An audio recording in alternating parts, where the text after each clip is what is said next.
Hi, it's Wildman Rouse here, and today I want to give you an overview of how I found the brand new OM Systems OM1 that I've been fortunate enough to have and try out and really test in anger. I've actually taken my diary and squashed it and booked so many things in it so I could maximize the time I had with it because I wanted to get a good idea of what this machine can do. And oh my God, is it amazing. And I just want to take 15 minutes to tell you what it can do. I'm not going to go into great depth. I'm just going to show you some of the results I've got so that you can really get as enthused about it as I am. So I'm going to talk about my experience with it. As I say, I've been testing very hard. I'm a professional. I sell my pictures on their image quality, so I do not suffer falls with cameras or people or anything else. I've got amazing patience for wildlife, but I don't at all. It says kicking under the desk there. I don't suffer falls at all, so I need a camera that produces amazing image quality because my agents and my clients demand it, and I am very demanding. A lot of people will tell you that, and afterwards I'm going to talk about product training and stuff like that. So I hope that you're going to enjoy this. Let's delve in about 15 minutes and see some nice pictures as well. Alright, so quickly an overview of there's tons of things in the new camera, but the important things that I want to talk about: brand new sensor, fantastic, we've waited for that for a long time, it's awesome. 1000 AF points, the autofocus is 100 times faster, it's got really good subject tracking, it's got 50 frames a second for motor drive when you want to track, and 120 frames a second if you don't want to track, and you'll see what the use is a bit later on. 4K video, 60 frames a second, which is of course really good because of the new sensor. Brand new EVF. Yeah, the EVF looks like a really great digital TV now, so what you see is what you get. It's really brilliant. And a new battery. There's been a few complaints about, oh, why is there a new battery? Because it gives much longer battery life, and we all know that mirrorless cameras don't have great battery life. Well, this camera now does have great battery life because of the new battery. It's really great. I power mine from a power supply anyway, 20,000 milliamperes Anchor power supply. Other brands are available. That's what I do. Anyway, so that's the kind of summary. There's lots of new menus and gizmos and high res is quicker and all this stuff. I'm not really bothered about that for what I do as a wildlife photographer. There are 3 or 4 things that count for me that I have tested hard. So let's have a look. First of all, for me, the bedrock of everything is high ISO. Camera needs to be able to shoot at high ISO because wildlife is not active when I get out of bed at 12 o'clock. It's not as active in the garden as it should be. It's active first thing and last thing, okay, when the light is at its lowest. So wildlife activity, beginning and the end of the day. So the camera has got to be able to deal with high ISO. Now you can set any camera to ISO 12,000, okay, any camera will shoot at it. The question is, can it shoot at it and give, for me, commercially good images that I can use? It gives me the chance of recording behavior that maybe I wouldn't get otherwise. That's why I really need a high ISO camera that can work wildlife activity at the end of the day. Obviously, I handhold a lot. I also do use my flex shooter a lot, but I handhold a lot. Sometimes I use the internal ND to slow the shutter speed down, or I might even do landscapes. It's very unusual because I'm rubbish at landscapes and you have to realize your limitations, but there you go. I also need a high shutter speed for high action. Okay, so if I want to get these amazing shots of birds in flight, you know, I'm going to need 5, 6, 7 thousandth of a second. To do that, I'm going to need to get nice high ISO to be able to get that, because often the conditions we work in are not perfect. So as I said, high ISO, building block of everything, and I just wanted to educate you a bit on that, why people, you kind of got to realise why it is so important. You look at these Buick Swans here. Those of you who follow me on social, at Wildman Rouse, will know, see that plug, see, that's it, marketing, right? We'll know that I love Slimbridge. Between December and January when the Buicks are in, for me it's a magical time to be there, and a time when I go to the full moon rise. Now this year, the full moon rose into a cloud at the perfect time when the swans were coming by, and by the time it had gone from above the cloud and the swans had come in, it had gone to a small, tiny object in the corner. But this was 20 minutes after sunset. I shot this picture here. It was only, I think, ISO 3200, so not very high at all ISO, as you'll see. But it allowed me to get a usable image at that high ISO that commercially I could sell. And for me, That's all I want to do. Now, most of you out there are doing your photography for not such stupid reasons as me. You're doing it purely for fun, for enjoyment, as a stress buster, for your mental health. Yeah, you might put your pictures on social, you might sell some pictures, whatever. But for most of you, you're not so concerned about the grains and the noise that I am, okay? But I'm still going to talk about it because I really, really want you to understand what this camera can do. And you need confidence. At the bottom I say you need confidence to know that high ISO gives great results. And with the OM1, it's just incredible. And I want to show you some. Now, I've got those. Yeah, you can read those if you want. Unbelievable, incredible. It's totally amazing. I don't even think about the ISO now that I'm going to set on this camera within reason. And I want to show you it. It's just been really fantastic. It's the first thing I actually tested. I'm not interested in shooting a camera at ISO 400 or 800 and seeing if it works. That's of no interest to me. I'm immediately going to bang it up to the highest point that I can and get going with it. All right. Let's have a look at these lovely Yorkshire squirrels. Hi, Paul, by the way, who sorted out the trip for us and the Wild Bunch. We had a really good time there. Now, unfortunately, we had a really good time except for the cloud cover, which was a lot. So in the forest, I had no light at all, and I had to shoot at ISO 10,000. Now, I do remember in the past, in past cameras, shooting at ISO 6,400 and thinking, oh my God, it's a join the dots. And that's all cameras I've shot with. So 10,000 I was a little bit reticent, but I had no choice because I needed to get a decent shutter speed to freeze motion and to, I'm hand holding as well, with a 150 to 400 lens. So I want to make sure I get a good enough shutter speed because shutter speed is king. We need to get pictures in focus, and shutter speed is the number one, or lack of it, is the number one reason why people don't get pictures so much in focus as they want to. So this is ISO 10,000, and I'm going to show you in a minute some crops of images like this. This is also 10,000, zoomed in a little bit more. Now, would you like to see a crop? Okay, there's a crop that I took on Photoshop for you, and you can see the ISO 10,000. This is straight out of the camera, okay? So I've not processed this. I've not done any noise reduction. The camera has gone in. I put the file into the new Olympus Workspace version 2. It's done some really nice noise reduction in there, but it comes out as a very usable file for ISO 10,000. I mean, just think about this. I'm going to say that again. ISO 10,000. It really doesn't do it justice on this screen, the quality of it. You can still see every hair. The colors are true, which is one of the big problems of shooting high ISO, is that the colors tend to fall off. They're not, they're completely true. And I tell you that these images, if you want to take the processing further into other software to reduce the noise, they process really, really well because the new sensor has got an awful lot of dynamic range. It sounds like I'm an Olympus showman here.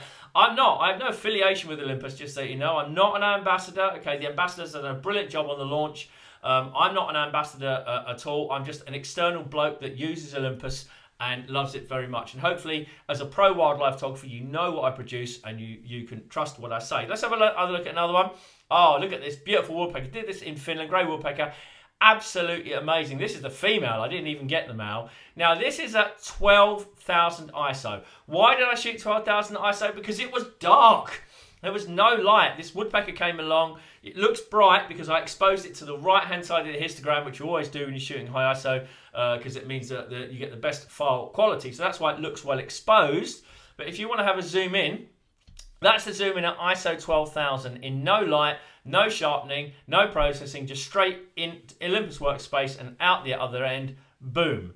Now, of course, I'm going to process it, and that's the processed final image that took me literally 5 minutes to process. And you can see there, it's amazing quality. Again, I'm going to say ISO 2000. If anyone wants Photoshop one-to-ones, I'm probably the worst user of Photoshop in the world. I have a 1960s way of using Photoshop, but if you want to be trained in my stupid way of using Photoshop, I do one-to-ones. They are quite amusing in how bad they are. But anyway, number one salesman. You can see there the quality of those two files. Now, black woodpecker came along. I had a bit of a woodpecker fetish. Terrible composition here. Okay, should be over to the right. Apologies, I was a bit surprised. The light was a bit pants. It doesn't look it because I've exposed it correctly, but it wasn't very, very good. So I bumped the ISO to 2000. And when I bumped the ISO to 2000, I zoomed in and I thought, yeah, that's not a bad result for ISO 2000. And then, as you'll see on the caption on the left-hand side, it wasn't 2000 I'd set it to. It was 20,000. 20,000 ISO. Now, at 20,000 ISO, I don't expect to get an image that looks ISO 400, that you could blow it up and put it on the tape gallery and say that you meant it and it came from an expression of your innermost self and all of that kind of stuff. I didn't do that, okay? I just expect a usable image that's almost a record shot. Well, this is far beyond a record shot. Once again, this has been into Olympus Workspace using the new AI noise reduction algorithm that it's got, and comes just straight out the other end into Photoshop, where I've just taken a picture of the 100% crop. And you can see that there is still astounding detail at ISO 20,000. I mean, astounding detail. That's ISO 20,000. Okay, yes, it was a mistake to shoot it, but it does show you that you can get to these high ISOs if you need it. And I've got so much confidence in it. I think this is another one. This is only down at 10,000, so you can see the crop there. So it's only down at ISO 10,000, but you can still see the detail in everything. It's absolutely beautiful. And again, straight into Workspace, straight out again. I think you get the idea. Now, one of the things about shooting at high ISO, you've seen there that file quality is important in low light. But it means also in low light, you know, we had this squirrels jumping. I needed a 2.5 of a second. I wasn't going to get it. So I stuck it on ISO 10,000 again. I think it might have been 8,000 or 10,000. And I was able to get enough light to record a really good usable image of the squirrel jumping. In other words, I was able to turn a bad situation into good because I trusted the camera to produce a really good quality high ISO image. And that's really, really, really important. I'm also able to start getting images that I've dreamt of like this because I can shoot. This is ISO 6400 and it gave me a shutter speed of 8,000th of a second. And you think, oh, that's too high, I only need 2,000th. You don't. If you're going to do these small birds in flight and capture them absolutely frozen in motion, which is not the only way to do it, to be honest. But if you want to do that, there's no such thing as too slow a shutter speed. You need at least a 5,000th, and I was saying 8,000th is actually a good thing. Now, I could never dream before of getting to that high ISO unless it was really, really bright sunlight. Well, this wasn't bright sunlight. It was okay, but it wasn't bright. So anyway, I banged the ISO up to 6,400, and this picture was now not only because of the high ISO, because it gave me good quality, but by the amazing autofocus. And we're going to talk about that in a minute. This wasn't on manual focus or anything. This was tracked on autofocus. And also, if you imagine that this image, I took it in one corner of the frame because I was actually taking something else. It was in the top 25% of the frame. I have cropped it. I have re-expanded it to 50 megabytes, which I need as a TIFF for my commercial clients. And it's still really sharp. So the sensor holds really well up to any interpolation. This is ISO 3200. I'm not going to do a crop of it. You can just tell me. So for me, we're getting down towards usable normal ISO 3200 on this. Full of detail, no noise, absolutely fantastic. In and out the Olympus software works great. So the file quality, you can see those 4 words again. I'm not going to say one of them. It's amazing. It's really, really sharp. Some of you have commented already how sharp my pictures look on Instagram. They do. I don't do external sharpening. The files don't need it. I don't like it. The files take interpolation very well because of their dynamic range. And they do process very, very well indeed. You can see, I hope that, you know, these pictures have been, well, for someone like me who basically can't process, they've been done reasonably well. All right, these are at the other end of the scale. So I know there's a lot of you that, oh, I don't want to shoot ISO 6400. What's it like at 400? I'm going to shoot landscapes. I'm going to do this kind of thing. Well, this is at 400, okay? And I hope that you can see that it's jumping out the screen. I used the new subject detect to detect on the eye of the eagle and lock onto it. So I got a nice sharp composition there with the 150-400, which of course has a beautiful rendition of bokeh and everything else. It looks really, really great. Great compression. The quality is astounding at ISO 400. It's not, you know, I mean, I can't tell you, I can't express how astounding it is. It's just brilliant. It's so sharp, you can see every single hair and every single detail. Now, for me, I will rarely shoot that low because I'm always thinking about motion and I'm always thinking about the next shot because I want to capture something spectacular. But for the purposes of this test, I shot all of these at ISO 400. You can see beautiful rendition in the black feathers there. Lovely attention, lovely detail, and really nice rendition in the beak as well. So you can see really, really cool detail there. ISO 400. I just love these ducks. I just love tufties. This is ISO 400 to say you can just see all the patterns. You can see all the beautiful rendition there. It's just awesome. If you like the composition of this, well, you can see it's slightly to the left of the center line, looking into the dead space. I'm not afraid to leave dead space. I'm not afraid to crop into a subject. I shot this as is, okay? So I used the 150 to 400, popped on the external converter to make it 1000mm, boom, straight in, autofocus, picked up the eye. There we go, made it very, very easy. Of course, it's seeing the shot in the first place, but when you have a camera like this, it does make it slightly easier because when you trust the camera, it doesn't let you down. All right, let's talk about the autofocus. There's been a lot of chat about the autofocus. Now, Olympus autofocus has never been that bad. Everyone's saying, oh, it's not as good as the Sony, it's not as good as the Canon. Well, they've had this new sensors and the new autofocus for a while, okay? We've been waiting for this camera, but, you know, I will say that I have taken really high action pictures, really fantastic stuff with the Mark III and the 1X, especially with the new tracking. So I was interested to see what this new camera can do. Well, it tracks eyes and subjects. You've got bird tracking, okay? You've got animal tracking. It says on the menus, it's quite funny, for example, dogs and cats. But it does mean animals as well, I can assure you, and you'll see I've tested it. It can track birds across the frame. That's the really cool thing. You're going to see that in a minute. Really spectacular results. It took a long while to get used to it. I have to say it works in a different way from what I'm used to. Not many menu options, which is great. You can put shortcuts on the back for all the buttons. I'm going to cover that in my training, what I think you should do. As I talk about my training at the bottom, it will help you get the results you need without doing what I did, which was go through without a manual and everything and just learn how this autofocus works. I also want to say thank you to Olympus UK, have been very useful with questions, and also Michael in Germany, who's been fantastic as well. So let's have a look at some AF stuff. I posted this as the first OM1 image. It created quite a stir. Because it's a difficult one, you know, for subject detect. You know, subject detect, everyone thinks it's the holy grail. And I hear all these people say, oh, it got every single picture in the sequence. It didn't. Stop lying. It looked on the back of the camera like it did. But when you look at the files, it can't, okay, because it's not a perfect science. Yes, it gets us lots of images, probably more than we ever would. But there will always still be some out of focus in the sequence. It's just the way it is, okay? All I care about is that I get a lot more than I ever did, which I do. This is a very tough eye detect, okay? It's coming round, it's going to detect that only one eye is in the sun. That is obviously not going to get the left-hand one because it's not. It's going to get the right-hand one. It locked on really well. I got the whole range of the swan coming in, whiffling, which is what we call it there to James. I've used your word, whiffling. Where they're kind of coming in, banking in the wind. You've all seen the planes do it recently in the high winds. Well, that's what they are. This is not my 70s dancing, okay? You think it's my 70s dancing. My 70s dancing is that. There you go. How fantastic is that? But they're not. They're whiffling. They're struggling to land.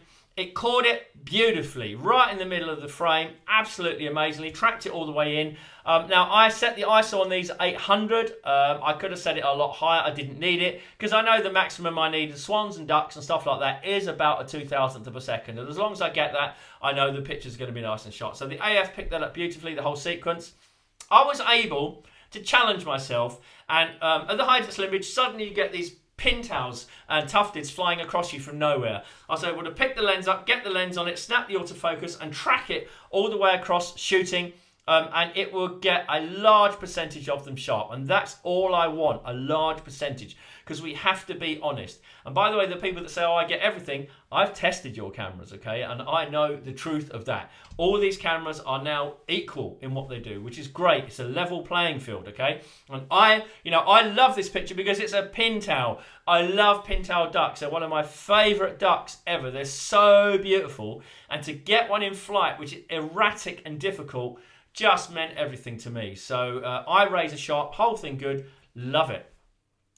Potsherds are very rare to get flying, and this is about the only one I got, and it's so fast and they're jigging everywhere. So it was a miracle that the AF gave me a chance to get it. Again, it was quite small in the frame, so I've cropped it up to 50 meg. It's razor sharp. The sensor's done a really, really good job, and so has the AF. One of the ways we really learned about the camera was in Finland. We had lots of jays coming into feeders and flying in for the forest, so we were able to work out what the best settings were of the camera to get these kind of amazing action shots. This is ISO 6400, which would have given me a shutter speed of 5,000th of a second. I got the whole sequence. I'm not going to bore you with the whole sequence, but I got whole sequences of jays flying in. where loads of them were in focus. In fact, some of them, I had all of them in focus, which sounds like a lie, but it was. The reality is I get most, and that's all I care about in absolute sharp focus. I love it. Picked up the eye. Absolutely beautiful. What a beautiful bird the corvid is. How amazing that is. Look at that lovely colour on the wing. Now, I've been doing these pictures for a long time. You know I have. Goldfinches in my garden, helped my mental health during lockdown. You know I've been doing lots. These are different because all of those were manual focus. I lock off and I'm just getting them fighting in the plane of focus and using Procapture or whatever. These are all auto-focused. Okay, so these are using the autofocus capability of the camera. That's why they're sharper. So I tracked it with the autofocus and was able to get the fight. I didn't get the whole fight because the wings went out of one direction and the wings went out of the other. They were all over the place. But the ones where I managed to get it in the center of the frame and have some space, I managed to get the whole fight tracked with the autofocus. Okay, exactly the same here. Look at that, holding hands. There's a message in that today, I tell you. But that was amazing. Again, tracked with the autofocus. Again, I'm confident with the high ISO. I can bang the ISO up. This was in sun. I will still put the ISO to 3,200. I will get 8,000 to 10,000th of a second. That's great. What I could do is bring that down to 8,000th and increase the aperture. So maybe I increase the depth of focus, get a little bit more in focus. I don't really care. Not a perfect image because I want both wings out. You know, typical me. I try and push myself. But it does show what the autofocus can do. And also backlit autofocus. This was a right beauty. I shot yesterday, literally flying away, banking away from the camera. Again, the autofocus nailed this 100%. It makes my job so much easier because I get in so more pictures than I am by just relying on manual focus, fly through the focus. I can actually focus on them, which means I get 3 or 4 pictures that are really good in the sequence before the bird flies out. And of course, linking to that is the fact that I can shoot with a higher drive now. So I'm on 50 frames a second. Okay, so I'm getting a few more images of 50 frames a second than I would have done previously. And of course, on my workstation here, I'm getting an awful lot of deletes as well, because there's an awful lot of pictures at 50 frames a second that have absolutely nothing in them. There you go. All right. Nice eagle coming in, beautiful golden eagle in the late light, tracked the eye all the way. This is one of the sequences where I got every single picture from the second it appeared to the second it landed and swooped down onto the snow. I just like this one because of the late light and that beautiful golden crown behind. It's razor sharp, just brilliant. Camera just did so much. Flying across as well, so golden eagle here, it picked up the eye very nicely as it flew across. The struggle was trying to keep it in the frame, of course. But which I did, I kind of shot wider and I've cropped it in, which I always try to do with flight shots anyway. But you can see razor sharp, ISO 3200 on this one as well. You get the idea, right? Yeah, I'm a mullet. I cropped the wings off on the right-hand side. I was so excited. But you get the idea here. Now, why I showed this picture, difficult autofocus. Look at that backlight, okay? We all know, no matter what camera you use, that some cameras of us, and sometimes the autofocus will go, oh, that background's nice, I'm going to focus on it. Well, it didn't. It focused right on the eagle's eye there because it's lovely in the sunlight. It worked perfectly. What if you're not doing action? Well, having this subject detect is fantastic because things like this grebe swimming at me, it saves me having to worry about moving the autofocus point too much. You know, it'll pick up the eye. I can pick the composition I want and I can worry about the composition, exposure, background, everything else because I know the camera is taking care of the autofocus and I can't ask for more than that.